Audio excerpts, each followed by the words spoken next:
It was an amazing day, so I really want to thank Carlos and Goldman Sachs, and I'm probably one of the only people who here in this room who can say that Carlos was once a client of mine, actually. He is an education entrepreneur himself. So I am here with the Insight panel, who I can assure you is going to bring a lot of insight. It's an amazing group of men. And I have actually done the math, and in fact, between all four of them, they have over 60 years of experience in the education industry, which is pretty extraordinary and should yield lots of insights, I'm hoping. So it's Angel Cabrera, who is the president and a professor as well at Thunderbird School of Management, which I believe is the #1 rated business school in the universe, correct? Jonathan Grayer, former CEO of Kaplan, now the chairman and CEO of Weld North, who's about to do a deal, but he won't tell me what it is, so it's driving me crazy. Edmund Lazarus, who is the co-founder and managing partner of Briegel Capital. Edmund's also been passionately involved, and actually literally involved, in the political issues of ed reform in the UK, so brings a quite an interesting perspective there. And Rob Silberman, who is the wildly successful chairman and CEO of Strayer, where you've been now a decade or so, having come from other parts of industry. Just to give a little context, I did think it was interesting that, and I'm going to use Jonathan to torture him a little bit, but when Jonathan actually joined the Kaplan business at the Washington Post in 1999, he was 12 at the time. The public market cap of all U.S. listed education equities was a mere $300 million, really stunning. Less than 1% of education spend in the U.S. at the time.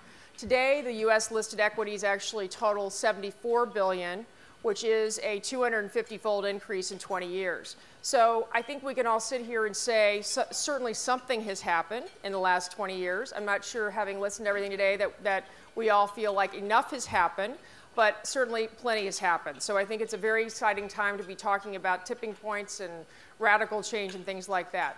To kick off the panel, rather than these gentlemen have an incredible biographies, resumes, and you guys can see that in the material, but really to kick it off, what I'd like to do is they've all dedicated large portions of their lives to the education industry or the education segment.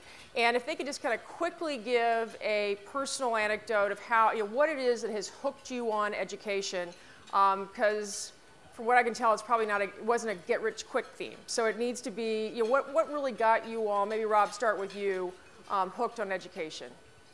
Well, in my case, it was really pure luck.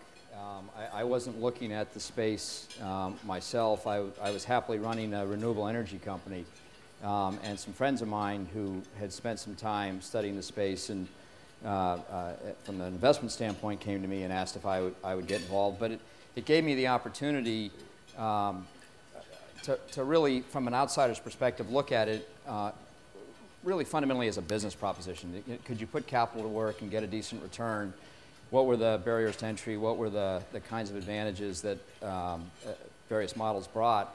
Being involved in a very capital-intensive business with a lot of outside risks, the education area, high demand, low supply, it just struck me as one in which you could put private investment capital to work and achieve both a satisfactory return.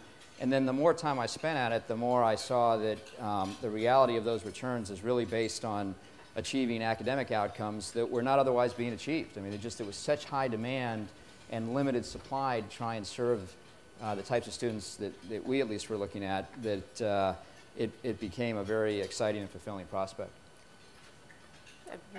In 1994, when I was 25, I was elected onto the city government for central London, and the authority that ran the state schools in central London was abolished because of the appalling failure of the state schools in the middle of the city to address the educational needs of students. And I teamed up with the newly appointed Chief Inspector of Schools in the UK, a gentleman called Chris Woodhead, who made far more difference than I ever did. I just gave him political cover to make some quite radical changes in the leadership and the conduct of those schools. And I think partly because I was so young, I was willing to take risks that I didn't fully understand in terms of taking on some of the interest groups that we took on to make those changes. And as a result of that, Chris remained in public service until 2000, and when he left public service, he wanted a backer to try to take his skills into the private sector, having frankly been let down by UK politicians who hadn't extended that reform to the rest of the country. So that's how I became involved.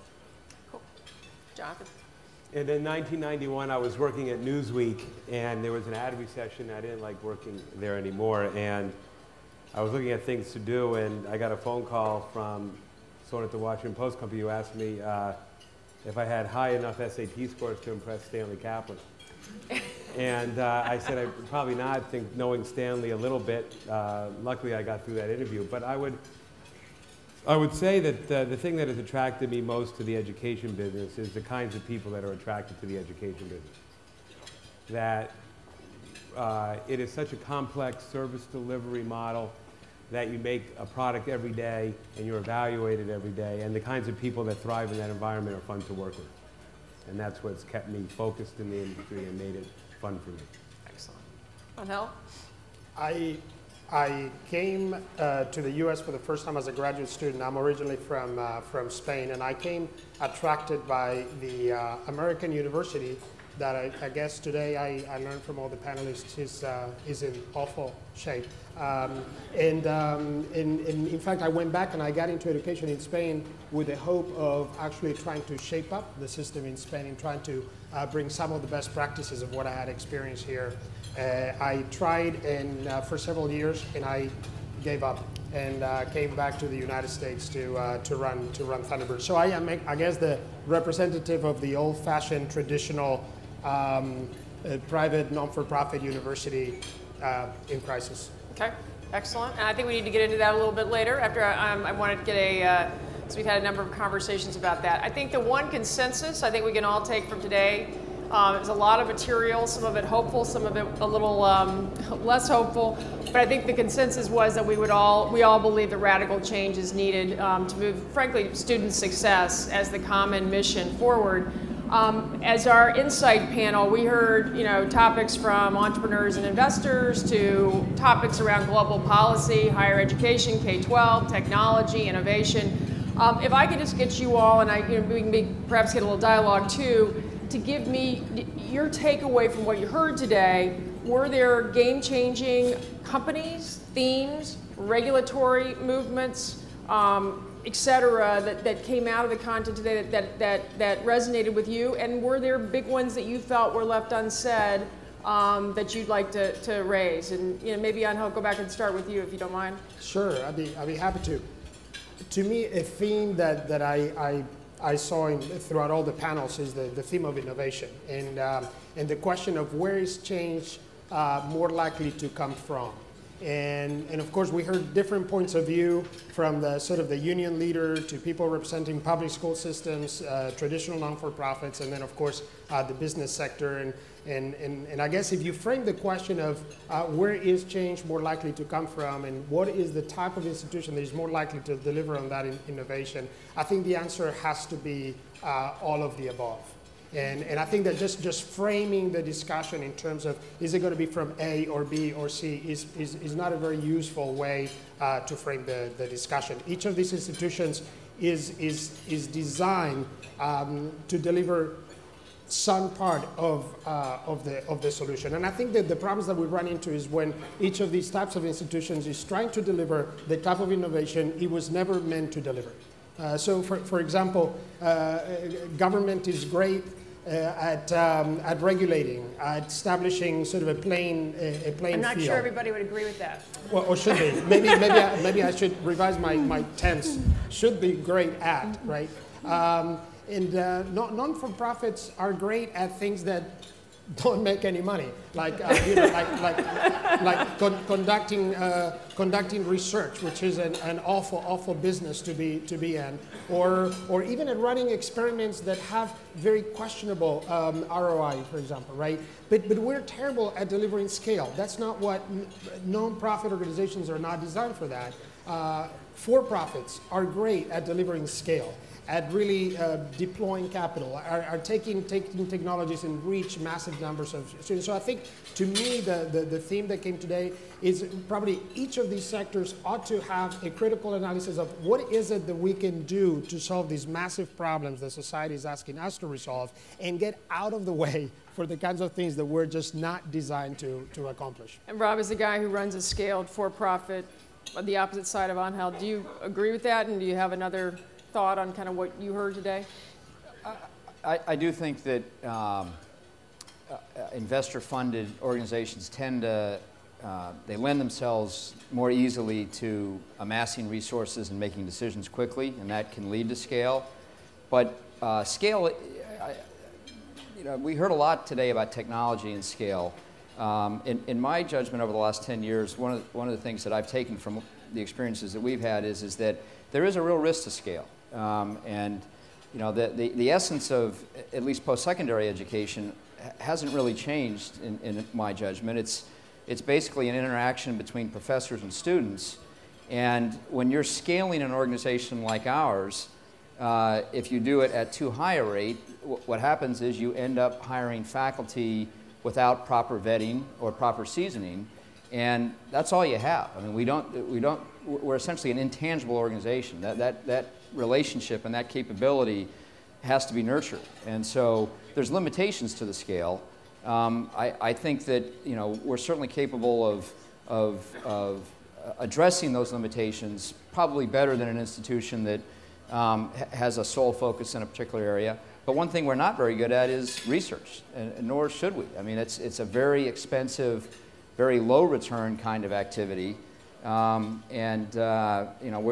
happy to leave that to the kinds of institutions that we think can be better at it. But we certainly try and be effective at scale, but with a due understanding of the risk behind it. Jonathan, game changer today? Well, I think that along the same lines, but a different slant, is why has over the last 20 years it been so hard to build a large company in the space?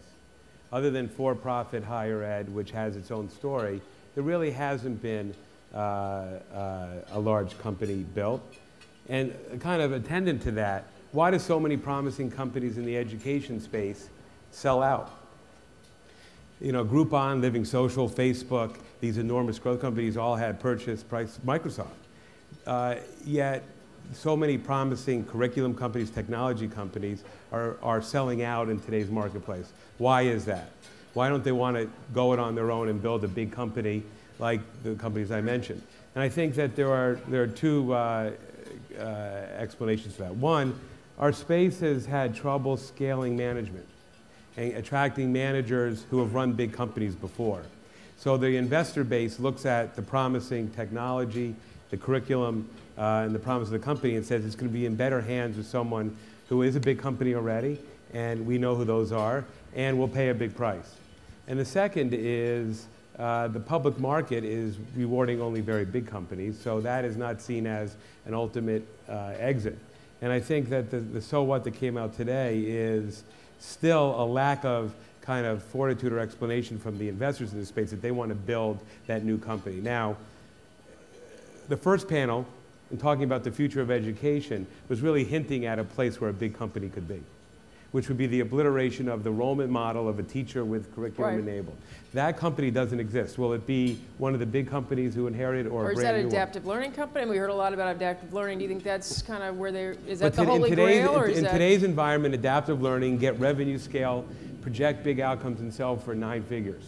They're not trying to build billion-dollar enterprises because they fear that the legacy companies are too powerful. Well, the newspaper companies, one I know well, were never viewed as too powerful. They were viewed as actually a good target. And I think our industry, to build that next big company, to go along with the McGraw-Hill, Pearson, Holt Mifflin, outside of the for-profit higher ed, is going to have the fortitude to go the distance and believe in a management team that can do it. Because those big prices are hard to turn down. But well, I do think Ron Packard volunteered for today, but other than that, I agree with you. I think the K-12 is a great example of a big company in its space, but not yet a big company. Exactly. Ed, how about you from a Well, can I come from outside of the U.S. perspective? a non-U.S. yes. perspective? Yes. And I think it was interesting for a global conference that you know, there was a lot of emphasis today on debates within the U.S., particularly debates that have a political dimension. I think they're fascinating and they're repeated in endless countries where we're invested in the sector.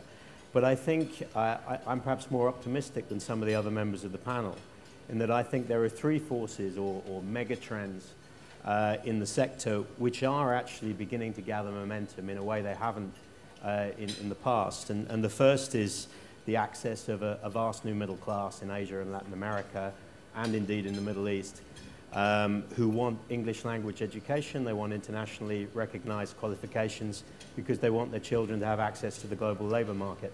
That market is vast, it's unserved, and there's a huge opportunity to create a big company around that. It's also a moral imperative to deliver it. It's also, I think, just as important as the issues that Mayor Cory Booker was addressing over lunch in terms of the future of the planet, frankly. If we can produce a mass middle class with a liberal education across the globe, there's an enormous upside for everybody. I think the second trend is that the state monopoly control of K-12 and of university education is being eroded as never before. I mean, for the first time in 50 years in the UK, market entry into post-secondary is being liberalised. You're seeing the advent of free schools, as we heard from the Swedish entrepreneur earlier. So the pace of that erosion of market share of the state monopoly is, in the developed economies, is gathering pace. And then finally, you have a host of new technologies. And it is true that for a very long time, people have been proposing new pedagogic technology and it hasn't gained scale. But perhaps optimistically, I think because of changes that have happened elsewhere, particularly around the internet and social networking and so forth, perhaps now we do have a critical mass of new technologies to apply that will force themselves to scale. So I came away enthused. I think those three dynamics, particularly the global one, will answer Jonathan's problem, that we will be able to build a GE in the education space. Excellent.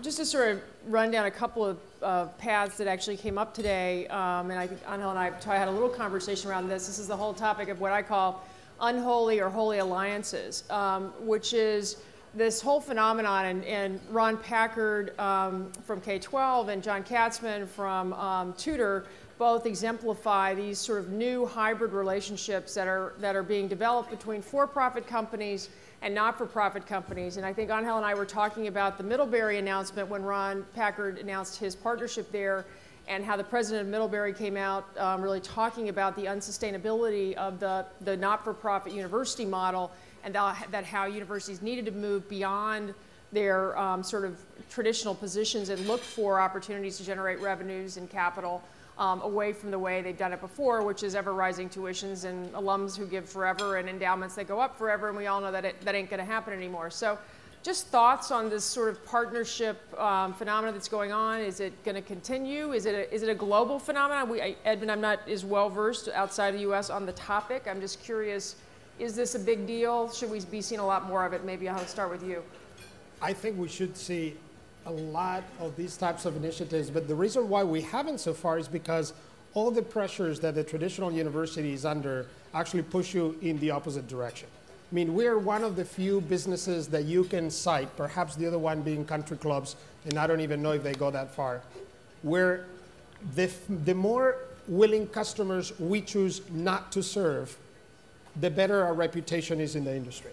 I mean, that is the reality.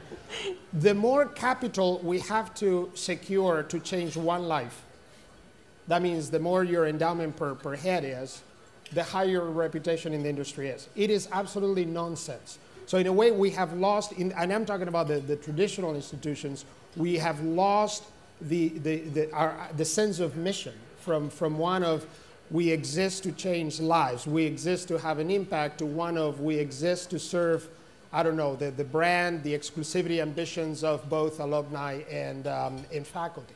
It is very, very hard to go against that. And some, like the move that you cite of Middlebury and very, very few others, are really, you have to climb a very high hill. I think we're going to see a change, and we're going to see a change not because my colleagues in traditional higher ed have waken up one day and say, hey guys, we do need to serve society. Finally, the reason is because we have no choice.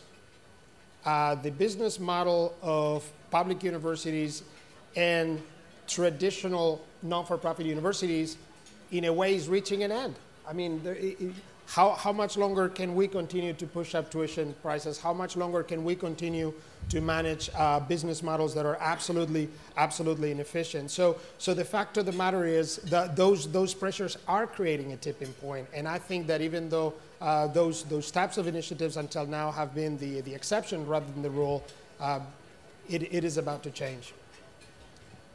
Well, I think it is here to stay for the simple reason that the low-cost provider of excellence is going to win in every learning market. And if the for-profit higher ed business is to thrive, it's because the student believes it's the low-cost alternative for a good career. And if it is, it will thrive, and if it isn't, it won't.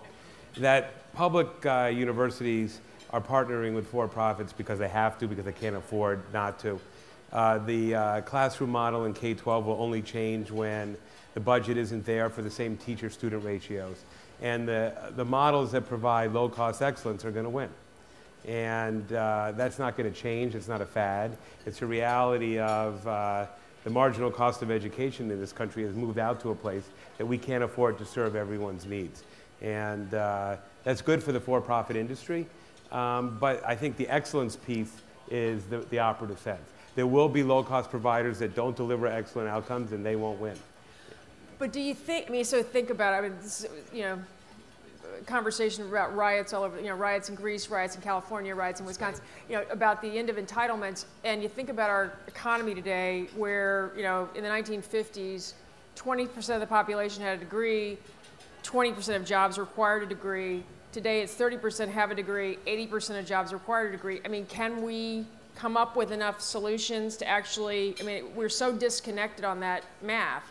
Can we, I mean, are there enough solutions out there from a low-cost perspective? Well, we can't afford to over-educate large numbers of people, and our society doesn't accept that. The American dream does not accept that there should be a marginal outcome. The UK is going through this right now with top-up fees changing that exact curve, and there's revolts in the streets over it, right? So, you know, the line when we launched Concord Law School at Kaplan was that some people need to go to law school to be Supreme Court justices, and some people need to do real estate closings. Can we afford to give do Right. the same education? And that's a social question that has to be solved outside the company. But if it is solved, it'll be a lot less expensive to provide education for the entire economy. But that's beyond the purview of companies. It's really a larger issue. And the way the public will influence it is the way it makes dollars available for different outcomes. Rob, you got a view on? Yeah, I think that if you're going to be successful, you have to pick a part of the value chain where you can add real value. And you're just not, Stanford University has a capacity and an ability to be relatively inefficient. I mean, when you walk around this facility and you realize how many people are being educated here, it's an enormous cost per student. You've got the beach volleyball courts across here and the Adirondack chairs. I mean, it's a lovely place to go to school, but it absorbs an enormous amount of resources at very high outcomes for the individuals. When you go, to answer your point, moving in an economy away from a manufacturing base where a technical training was sufficient to add value, and into one where more and more of the jobs require the cognitive skills that come from a bachelor's degree, you're not going to serve that with the existing capacity. And so then the question is, how are you going to attract capacity? Clearly partnerships help, and we have a joint MBA with the University of Virginia, which is precisely because they didn't want to expand their Darden program in Charlottesville to serve the rest of the people in Virginia that couldn't go to Charlottesville but wanted to get an MBA in order to be relevant in their jobs. And I think that is going to be an ongoing solution because the capital is just not going to be there otherwise, for all of the reasons that you've described. It'll get better because the economy goes in cycles, and the economy will get better. And some of the pressure on those things will reduce. But in the long run, to solve the dichotomy you described, which is an economy that requires more and more of its jobs with a college degree and a capacity to provide not much more than currently exists, that's the only way you solve the problem, I think. You know, this is not a new concept. And when the GI Bill was issued, not, Right. you know, one of the big issues was how do you deal with returning vets who didn't want to go to college, and the vocational high school was born. And the question really is not, do we need more college educated, but do we need more education that fits the needs of the graduate, which doesn't necessarily mean a 4-year or even 2-year degree, but it has to come with the right skills and the right stature in our economy, and that's a transition we're going through. I agree. I mean, just to give a quick European perspective on your question, Laureate, one of the companies we're very proud to be invested in, has a long-standing partnership with the University of Liverpool. Yep. And I think that sets a precedent. And two things are going to accelerate that hugely. The first is that for the first time, students in Europe, and particularly in the UK, are paying some meaningful portion of the cost of their education, and that will allow for profit players to compete. And secondly, those universities are under huge fiscal pressure. And there's if you want university partnerships with long-established institutions, come to the UK, there will be a queue. The other observation I would make is we own a university business in France. People think of France as being the most socialized of countries. Actually, it's got quite a high proportion of its higher education system already in the private for-profit sector, and that's been gaining market share at an accelerating pace. So if it can happen in France, it will happen everywhere. One other quick question for you, I think. Oh, sorry, go ahead, Rob. I was going to say, with regard to that same economy that you described, is also in some measure responsible for one of the things that I heard today, which was the question of why is tuition rising at a faster rate than inflation for such a long period of time? I think part of the answer is that as the economy shifts so that education becomes a more important factor of production in the economy, then it's actually gaining share in terms of return from those parts of the economy, agriculture, manufacturing, even financial capital, which is less important relative to the increase in human capital. And so that, in some measure, is responsible for that increase. You can't do it permanently, but it has a theoretical backing to it, which I think makes some sense. There's another more cynical answer to why our tuition price is rising.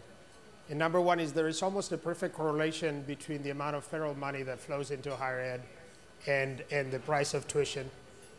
And second, there is a pretty real dynamic in every board of directors and trustees in every private non-for-profit education institution, which is you all want to be perceived as offering a premium product, and premium products charge a premium price, and no one wants to be left behind. It's as simple as that.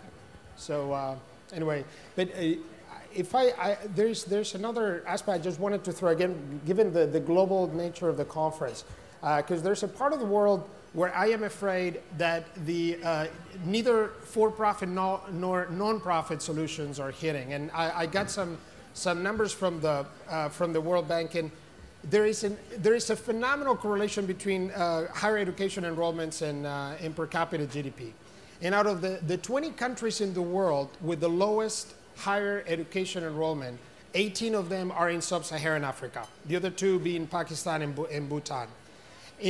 And the problem is when you look at how much they spend per student in higher education, they spend an enormous amount of proportional to GDP per capita. So they're basically trapped in a situation where they do not have access to the education that is absolutely critical to crank the economic growth engine, and at the same time they don't have the resources for it, and they won't have the tuition level to cover. So I think there is also, in terms of sort of mission and impact, and how are we going to help not just those economies that already have cranked up the economic growth engine, but those that are still stuck at the bottom. And I'm not sure who's going to provide the solutions for those. Yep. Can I come in that? Because I think one of the most exciting things we heard today was from the Indian company that was using Silicon Valley technology precisely to get down the cost of delivering education to the poorest. Market, right. There's a huge moral mission there, but there's also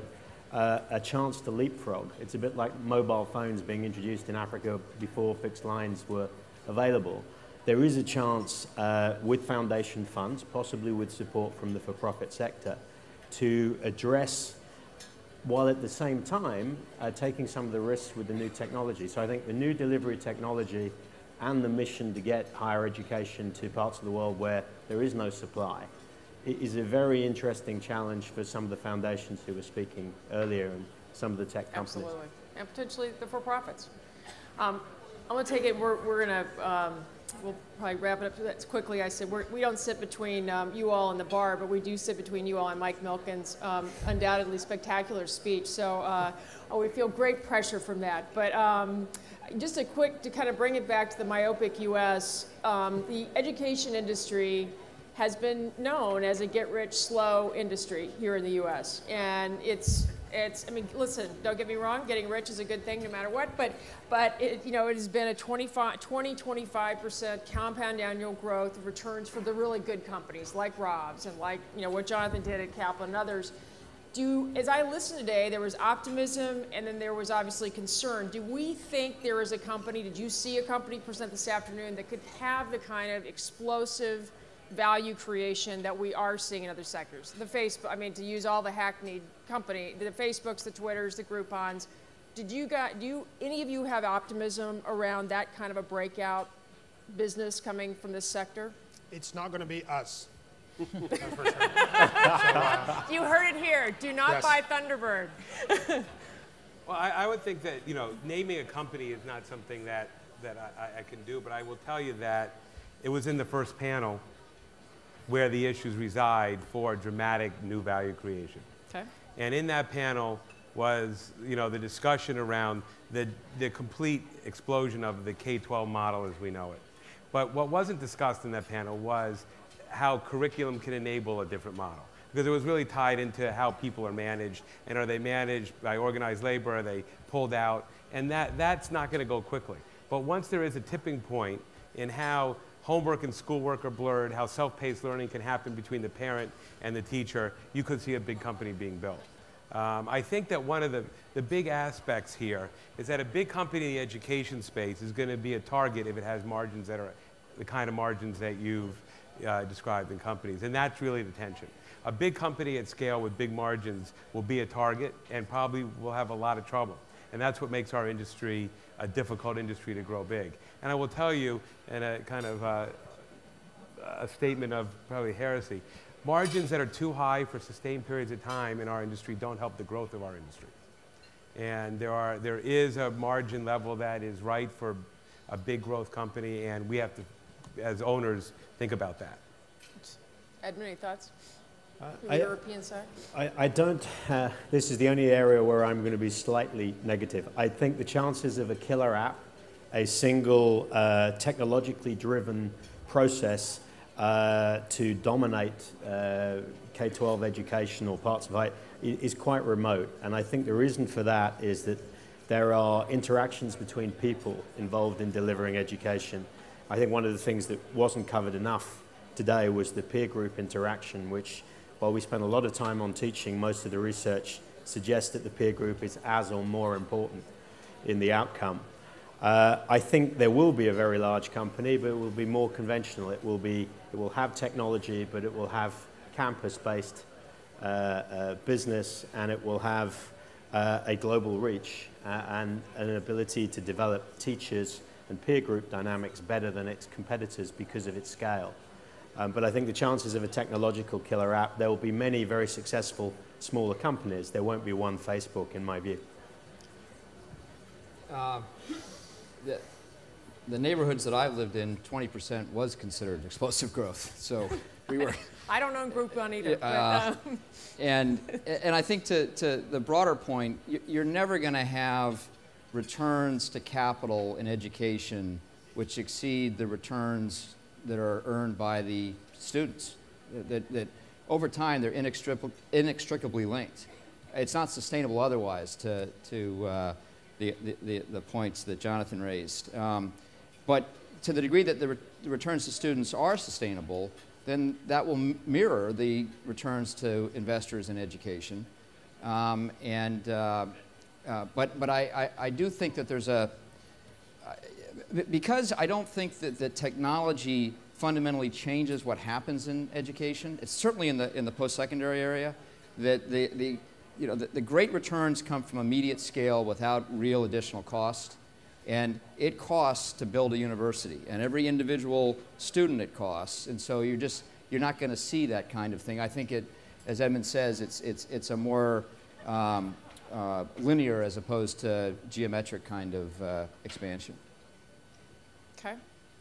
I think, I'll take the cue from you, Victor. Should we take a question or two, or are we done? We're finished? Okay, good. As I said, I know we have a very big treat coming up, but thank you guys for the panelists will be around if you guys have questions after dinner. And Can I put a plug for our hosts? Are you trying to sell Thunderbird now? No, actually, I was going to sell Goldman Sachs. Thank you.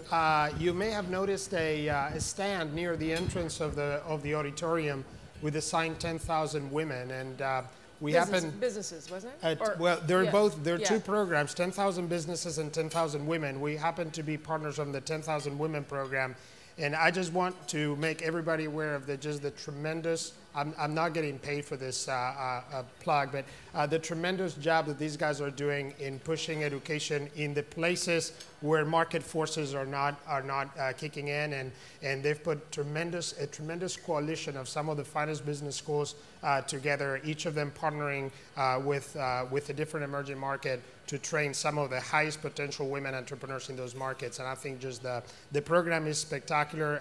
You have information in front of the auditorium, and I think our hosts deserve great kudos for the work they're doing in that regard. Terrific. Thank you.